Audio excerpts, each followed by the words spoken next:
Chapter 6 Theories of Production. Production in economics is defined as creation of utility, that is, transformation of input into output. Production എന്ന് പറയുന്നത് ഇൻപുട്ടും ഔട്ട്പുട്ടായിട്ട് transform ചെയ്യുന്നതാണ്. For example, the input raw cotton capital and labour result in the production of cloth. അപ്പോൾ ഇതിൽ input എന്ന് പറയുന്നത് raw cotton labour ആണ്. അതിൻ്റെ ഫലമായിട്ട് ഔട്ട്പുട്ട് എന്താണ്? Production of cloth. Production is used to denote production of both goods and services. Production എന്ന് പറയുമ്പോൾ ഉദ്ദേശിക്കുന്നത് ഗുഡ്സും സർവീസിൻ്റെയും പ്രൊഡക്ഷനാണ്.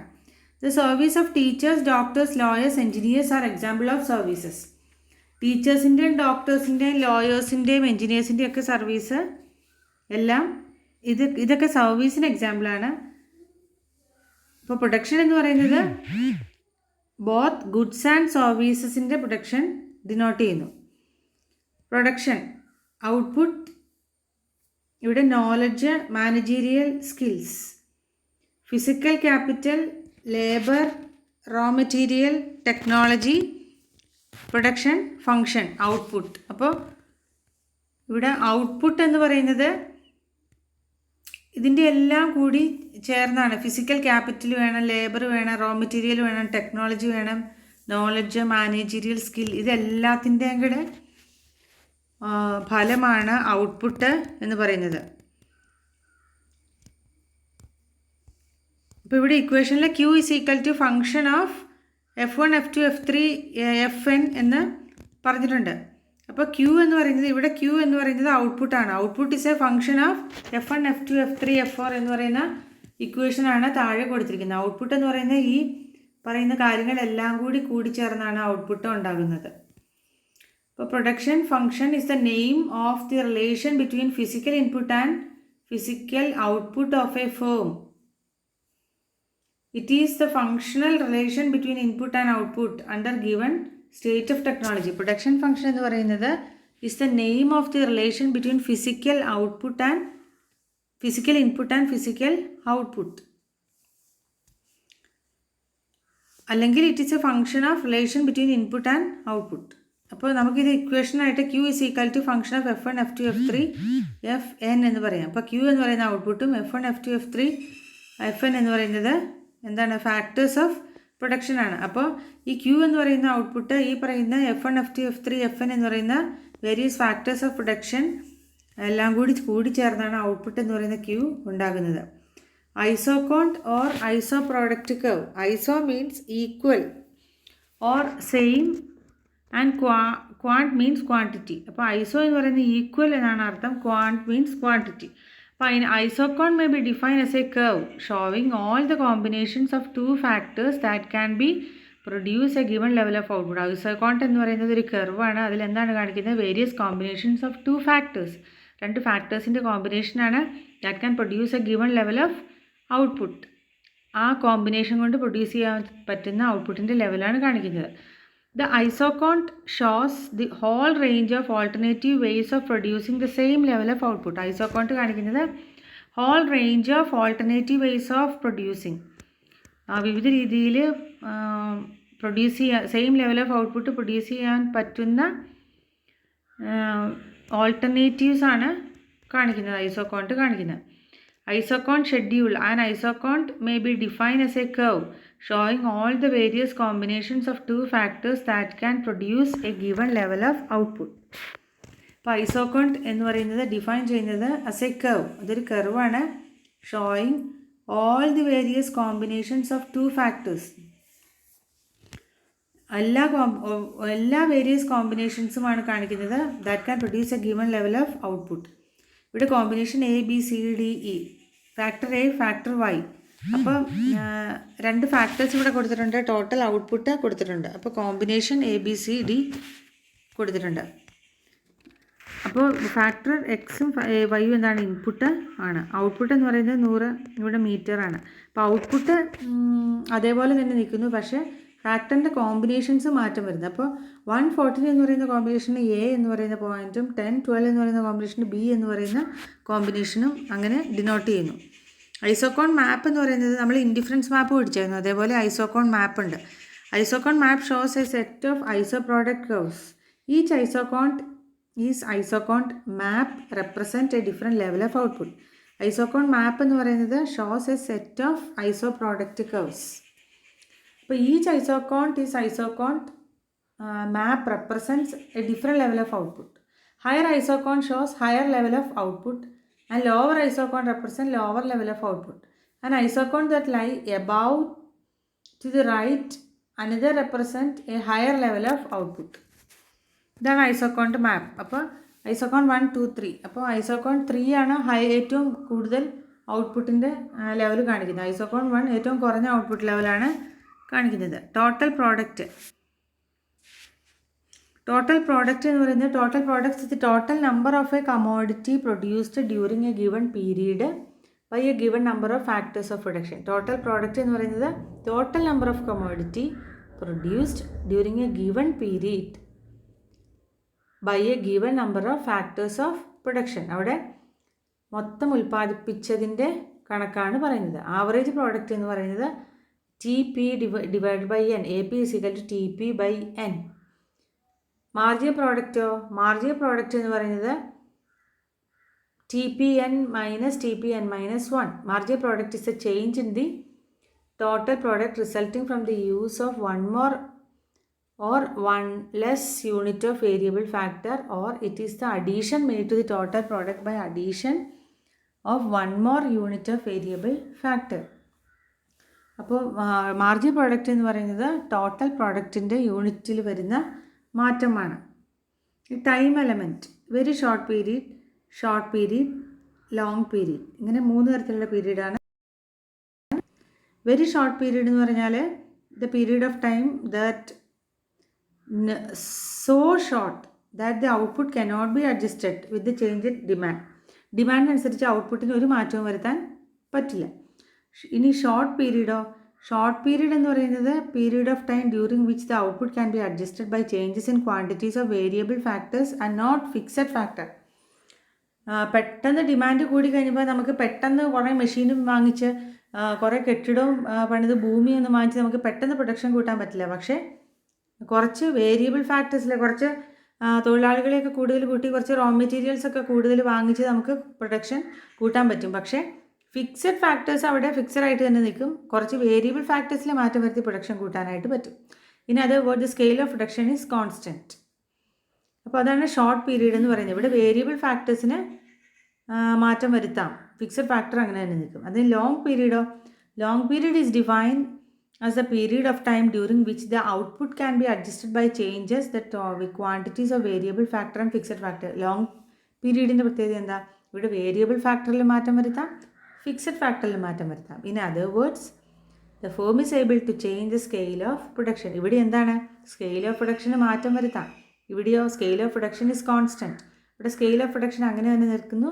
ഇവിടെ സ്കെയിൽ ഓഫ് പ്രൊഡക്ഷന് മാറ്റം വരുത്താം. The types of production function: short run production function, long run production function. 2 തരത്തിലുള്ള production function ആണ് short run, long run. Short run production function പറയുന്ന പേരാണ് law of variable proportion. The law of variable proportion exhibits the short run production function in which one factor is variable and other factors are fixed. An extra unit of output can be obtained by applying a unit of variable factor which can be greater than or equal to or less than the output obtained by previous unit. അപ്പോൾ law of variable proportion കാണിക്കുന്നത് എന്താണ്? The short run production function in which one factor is variable and others are fixed. Extra unit of output can be obtained by ഒരു unit കൂടുതൽ കിട്ടണമെങ്കിൽ എന്താ? ഒരു unit കൂടുതൽ variable factor apply ചെയ്യും. Which can be greater than or equal to or less than the output obtained by previous unit. The variable proportion is also named as variable പ്രൊപ്പോർഷന് ഈ പേരുകളിലും അറിയപ്പെടും. Law of returns, law of variable factor, law of diminishing return. ഇത്രയും പേരുകളിൽ ഈ law of variable proportion short run production function അറിയപ്പെടും. According to Watson, when total output of production of a commodity is increased by adding units of variable factor while the quantities of other factor are held constant, then increase the total production become after some point smaller and smaller. Watson പറയുന്നത് total output or production of a commodity increased by adding units of variable factor. Variable factor കൂട്ടി production increase ചെയ്താൽ while the quantities of other factors are held constant, മറ്റുള്ളത് factors constant ആയി നിൽക്കുന്നത് കൊണ്ട് then increase in total production become after some point smaller. അപ്പോൾ ഒരു stage കഴിഞ്ഞാൽ production കുറയും എന്നാണ് പറയുന്നത്. എന്തോരം വേരിയബിൾ ഫാക്ടർ കൂട്ടിയാലും ഫിക്സഡ് ഫാക്ടർ അങ്ങനെയാണ് നിൽക്കുന്നതായതുകൊണ്ട് കുറച്ച് കഴിയുമ്പോൾ ഒരു സ്റ്റേജ് കഴിയുമ്പോൾ പ്രൊഡക്ഷൻ കുറയും. Assumptions of the law of variable proportion. One factor is variable factor and other are fixed. One factor variable മറ്റ് ഫാക്ടേഴ്സ് ഫിക്സഡ് ആയിരിക്കും. It is impossible to make changes in factors of production. Factors of പ്രൊഡക്ഷനിലെല്ലാം മാറ്റം വരുത്തുക എന്ന് പറയുന്നത് സാധ്യമല്ല. No change in the techniques of production. Techniques of പ്രൊഡക്ഷനിൽ പെട്ടെന്ന് മാറ്റം വരുത്താൻ സാധിക്കില്ല. On units of the variable factors are homogeneous. Variable factors homogeneous ഒരേപോലെ ആയിരിക്കും. 3 stages of the law of variable proportion. ഇവിടെ 3 സ്റ്റേജസ് ഉണ്ട്. Increasing returns, diminishing returns, negative returns. ഇത് മാർജിനൽ പ്രോഡക്റ്റിൻ്റെ ഇവിടെ നോക്കി അറിയാം. 2, 4, 6 അത് കൂടി വരികയാണ്. പിന്നെ 4, 2 അവിടെ ആ ഒരു സ്റ്റേജിൽ കുറയുകയാണ്. പിന്നെ 0 ആയി, പിന്നെ നെഗറ്റീവായി. അതാണ് increasing returns, diminishing returns, negative returns. ആ മാർജിനൽ പ്രോഡക്റ്റിൻ്റെ കോളത്തിൽ നോക്കി നമുക്ക് കൃത്യമായിട്ട് അറിയാം.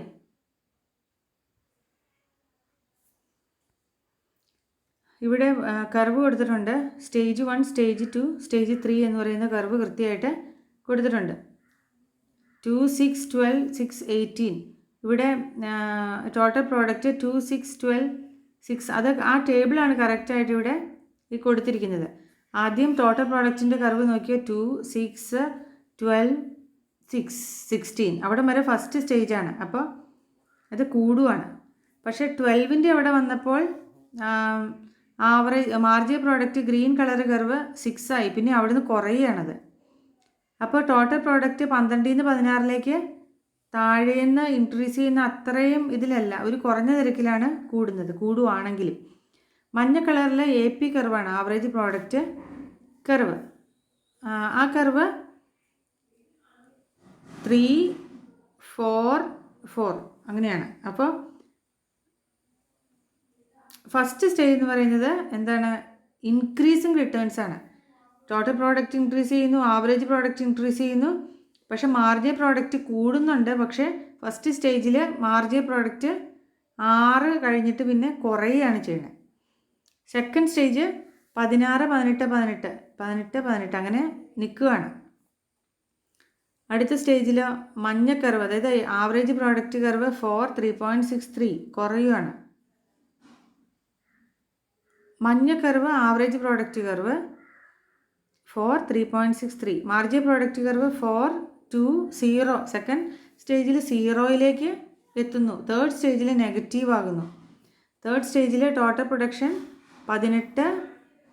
അപ്പോൾ മാക്സിമം ടോട്ടൽ പ്രൊഡക്റ്റിൻ്റെ മാക്സിമത്തിലെ മാർജിനൽ പ്രോഡക്റ്റ് 0 ആണ് 18ൽ. അപ്പോൾ 18, 14, 8. Average product 3, 2, 1. Marginal product 0, -4, -6. അപ്പോൾ stage 1 stage of increasing returns, stage 2 stage of diminishing returns, stage 3 എന്ന് പറയുന്നത് നെഗറ്റീവ് റിട്ടേൺസ് ആണ്. അപ്പോൾ ഈ ഡയഗ്രത്തിൻ്റെ ടേബിളാണ് ഇവിടെ കൊടുത്തിരിക്കുന്നത്.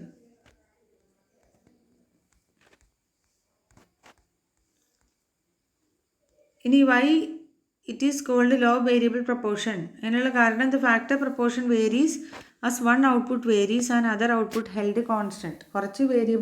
കുറച്ച് ഫാക്ടേഴ്സിന് മാറ്റം വരുത്തി ബാക്കി ഉള്ള ഫാക്ടേഴ്സ് കോൺസ്റ്റൻ്റ് ആയിട്ട് വെക്കുന്നു.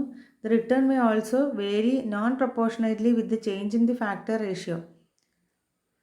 The return may also vary non-proportionately with the change in factor ratio. Reason for law of variable proportion. Law of variable proportion കാരണം in the short period not all factors of production can be varied. എല്ലാ factors of production മാറ്റം വരുത്താൻ പറ്റില്ല. That is some factors fixed. Factors of production are not perfect substitutes. Factors of production are scarce in relation to demand, state of technology constant. അപ്പോൾ state of technology അങ്ങനെ തന്നെ ഇരിക്കുന്നു. Factors of production scarce, ഡിമാൻഡിനനുസരിച്ച് factors of production കുറവാണ്. Factors of production are not perfect substitute. എല്ലാ factors of പ്രൊഡക്ഷനും perfect substitute അല്ല, അങ്ങോട്ടും ഇങ്ങോട്ടും മാറ്റി ഉപയോഗിക്കാൻ പറ്റില്ല. ഇനി ഇത് law of returns to scale, ഇത് ലോങ് റൺ പ്രൊഡക്ഷൻ ഫംഗ്ഷൻ ആണ്. അത് റിട്ടേൺസ് ടു സ്കെയിൽ. ഇതിൻ്റെ സ്റ്റേജസ് എന്ന് പറയുന്നത് 3 സ്റ്റേജാണ്. First stage increasing stage, increasing return, constant returns, diminishing returns. ഇത് 3 സ്റ്റേജാണ് ഉള്ളത്. അപ്പോൾ കോൺസ്റ്റൻറ്റ് റിട്ടേൺസ് എന്ന് പറയുന്നത് അത് സെക്കൻഡ് സ്റ്റേജാണ്. അത് അങ്ങനെ തന്നെ നേരെ തന്നെ നിൽക്കുന്നു, മാറ്റമൊന്നും ഇല്ലാതെ നിൽക്കുന്നു. If we double the input total product will be double. അപ്പോൾ കൃത്യം എന്തുമാത്രം ഫാക്ടേഴ്സിൽ മാറ്റം വരുന്നോ അത്രയും തന്നെ ഔട്ട്പുട്ടിൽ മാറ്റം വരുന്നത്. ഇൻക്രീസിങ് റിട്ടേൺസിലോ for example, if we increase the input at a rate of 100%, then total output will increase at rate more than, ഇപ്പോൾ 100% ഇൻപുട്ട് കൂട്ടുകയാണെങ്കിൽ ഔട്ട്പുട്ട് 100% കൂടുതലായിരിക്കും. അതുകൊണ്ടാണ് ഇൻക്രീസിങ് റിട്ടേൺസ് സ്കെയിൽ എന്ന് പറയുന്നത്. ഡിമിനിഷിങ് റിട്ടേൺസോ, ഇവിടെ 100% ഇൻപുട്ട് കൂട്ടുകയാണെങ്കിൽ 100%-ത്തേക്കാൾ കുറവായിരിക്കും ടോട്ടൽ പ്രോഡക്റ്റ് ഇൻക്രീസ് ചെയ്യുന്നത്. Reason for the operation of returns to scale: internal economies, external economies. Internal economies എന്ന് പറയുന്നത് benefit obtained by producers due to their individual effort are known as internal economies. Individual effort കൊണ്ട് വരുന്നതാണ് internal economies. അതായത് technical economies, managerial economies, financial economies, marketing economies, labour economies. Technical economies, these benefits obtained by producer due to their use of improved up-to-date techniques of production and improved up to date techniques, നല്ല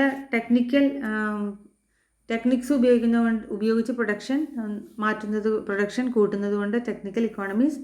managerial economies എന്ന് പറയുന്നത് these would be able to producer to plan and organise the resources in the best possible manor.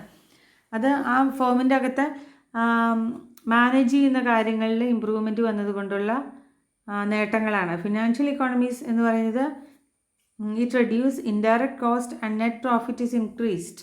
Net profit കൂടുന്നു, indirect cost കുറയ്ക്കുന്നു. അപ്പോൾ large scale of production unit are able to obtaining requisite fund at low rate of interest. Low rate of ഇൻട്രസ്റ്റിൽ fund കിട്ടും. Marketing economies, this would help them to increase the production at minimum cost. This would help them to production minimum കോസ്റ്റിൽ ചെയ്യാനായിട്ട് പറ്റും. The producers purchase goods in large quantities and thus enjoy maximum discounts. ഇവിടെ marketing ആയിട്ടുള്ള benefits, marketing ആയിട്ട് ബന്ധപ്പെട്ട benefits ഇവർക്ക് കിട്ടും. Labour economies, these benefits obtain by the producer due to their use of skilled labour and division of work. Division of work increase the efficiency of production at minimum cost. അപ്പോൾ ഈ labour economies എന്ന് പറയുന്നത് obtain by producer due to their use of skilled labour and division of ഇവിടെ skilled ലേബറേഴ്സിനെ ഉപയോഗിച്ച് അവർക്ക് maximum production കൂട്ടാനായിട്ട് പറ്റും. Division of work increases the efficiency of production. Division of labour എന്ന് പറഞ്ഞാൽ സ്കിൽഡ് ലേബറേഴ്സ്, എവിടെയൊക്കെയാണ് സ്കിൽഡ് ലേബറേഴ്സ് ആവശ്യം, അങ്ങനെ ഡിവിഷൻ കൊടുക്കുന്നു. അപ്പോൾ അവരുടെ ആ ലേബർ ആ ഫീൽഡിലുള്ള എഫിഷ്യൻസി കൂട്ടാനായിട്ട് പറ്റും. എക്സ്റ്റേണൽ ഇക്കോണമീസ് എന്ന് പറയുന്നത് benefits obtain by the producer not due to their individual effort. Individual effort കൊണ്ട് വരുന്നതല്ല എക്സ്റ്റേണൽ ഇക്കോണമീസ്. അത് കൊമേഴ്സ്യലൈസേഷൻ, ഇൻഫർമേഷൻ, ഡീസെൻട്രലൈസേഷൻ ഇതിൻ്റെ ഫലമായിട്ട് വരുന്നതാണ്. Commercialisation in case of industries are localised at a certain place or region, facilities of transport, communication, banking, warehousing, etc. emerge and develop. Subsidiary industries will also develop and raw materials will available locally. അപ്പോൾ ലോക്കലായിട്ട് ചില സ്ഥലത്ത് അല്ലെങ്കിൽ റീജിയനിൽ transportation, communication, banking, warehousing facility ഒക്കെ കൂടുതലുണ്ടെങ്കിൽ അവർക്ക് അത് commercialisation ആയിട്ടുള്ള ബെനിഫിറ്റിന് സഹായിക്കും. Information, publicity and advertisement can be made jointly. Publicity, all forms of an industry can enjoy the benefits of discovery and research. അപ്പോൾ ഡിസ്കവറി റിസർച്ച് കൊണ്ട് അവർക്ക് പുതിയ പബ്ലിസിറ്റി, അഡ്വർടൈസ്മെൻറ്റ്, ഇൻഫർമേഷൻ ലെവലിലൊക്കെ മാറ്റം വരുത്താനായിട്ട് പറ്റും. Decentralisation of work increases the efficiency of production at minimum cost. വികേന്ദ്രീകരണം, ഓരോ section ഓരോരുത്തരെ ഏൽപ്പിച്ച് കൊടുക്കുകയാണെങ്കിൽ അത് എഫിഷ്യൻസി കൂട്ടാനായിട്ട് സഹായിക്കും. Cobb Douglas production function. The Q is equal to B into L raised to alpha into K raised to beta. The Cobb-Douglas functional form of production function is widely used to represent the relationship of an output to input. It was proposed by Kuhn-Wicksell and tested against statistical evidence by Charles Cobb Paul Douglas in 1928. The simplest production function is Cobb-Douglas model. ഇതിനകത്ത് Q എന്ന് പറയുന്നത് total production, L എന്ന് പറയുന്നത് labour input, K എന്ന് പറയുന്നത് capital input, beta എന്ന് പറയുന്നത് total factor productivity, B എന്ന് പറയുന്നത് total factor productivity, alpha and beta are output elasticities of labour and capital respectively. If alpha plus beta is equal to 1, constant returns to scale കാണിക്കുന്നു. Alpha plus beta greater than 1, increasing returns to scale. Alpha plus beta less than 1, decreasing returns to scale. Thank you.